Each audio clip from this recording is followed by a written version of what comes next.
Hi friends, how are you? Welcome to Tulasi daily blogs. అందరికీ ముందుగా రథసప్తమి శుభాకాంక్షలు. ఈరోజు నేను ఉదయాన్నే మేడ మీద ఇలాగా ఎండ వచ్చిన తర్వాత పాలు పొంగిస్తాను. పాలు పొంగించడానికి ముందుగా పసుపు ఆవు పేడతో అలికి ముగ్గులు పెట్టుకోవాలి. ఇక్కడ మనం పూజ చేసుకునే దగ్గర రథం ముగ్గు వేశాను.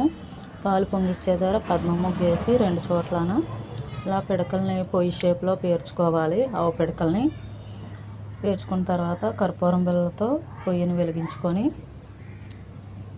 దీని మీద పాల గిన్నె పెట్టుకోవాలి. ఇత్తడి పాల గిన్నె మన దగ్గర చిన్నది ఏమన్నా ఉంటే పెట్టుకోవచ్చు. చిన్న గిన్నె పెట్టుకోవడం వల్ల ఏంటంటే పరమాన్నం తొందరగా ఉడుకుతుంది. ఆ పాలు పెట్టిన తర్వాత పొయ్యి గాలికి దానికి అదే అలాగా కర్పూరం బిళ్ళ వెలిగించిన తర్వాత పిడకలు ఒకదానికొకటి రాచుకొని గాలికి అలా నెమ్మదిగా వెలుగుతాయి. కాకపోతే పొగ వస్తుంది, మంట రాదు. పొగ వస్తుంది కానీ పరమాన్నం ఉడుకుతుంది. ఆ పిడకలన్నీ కాలేసరికి పరమాన్నం కూడా ఉడికిపోద్ది. ఇలా పాలు 3 పొంగులు వచ్చిన తర్వాత బియ్యాన్ని ముందుగా కడిగి పక్కన పెట్టుకున్నాను. ఈ బియ్యం ఈ పాల్లో వేసుకొని పరమాన్నం తయారు చేసుకోవాలి. కొద్దిగా పెసరపప్పు కూడా వేసుకోవాలి. సూర్యభగవానుడికి ఇలా ఎండ పడినప్పుడే ప్రసాదం మనం తయారు చేసుకోవాలి. తర్వాత పక్కన రథం ముగ్గు వేసుకున్నాం కదా,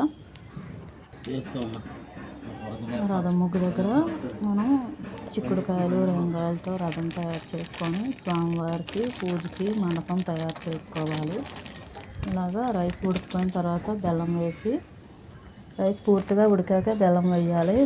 రైస్ ఉడకకుండా బెల్లం వేస్తే మళ్ళీ పరమాన్నం ఉడకదు, రైస్ గట్టిగా ఉంటుంది. ఇలా పరమాన్నం ఉడికిపోయి రెడీ అయిపోయింది. ఇప్పుడు ఈ పరమాన్నం ప్రాసెస్ అయిన తర్వాత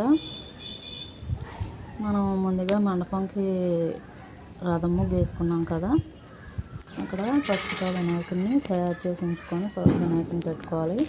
ఇలాగ ఒక 7 చిక్కుడుకాయలతోటి 7 గుర్రాల్లాగా రథం తయారు చేసుకోవాలి. రేంగాయలు కొత్త చీపుర పుల్లలతోటి ఇలాగ రథం తయారు చేసుకొని 7 చిక్కుడాకుల్లో నైవేద్యం మనం ఉన్న పరమాన్నం నైవేద్యం పెట్టుకొని అటుకులు, బెల్లము, చలివిడి, వడపప్పు, అరటిపళ్ళు తాంబూలంకి కొబ్బరికాయ కొట్టుకొని రేంగాయలు అన్నీ ప్రసాదం పెట్టుకొని, నాకు దగ్గర చిన్నది పంచలోహ సూర్యనారాయణ స్వామి విగ్రహం ఉంటే ఆ విగ్రహాన్ని పెట్టుకొని పూజ చేసుకున్నాను. స్వామివారికి రాగి చెంబుతో అర్ఘ్యం అది వేయించుకొని పూజ కంప్లీట్ చేసుకున్నాను.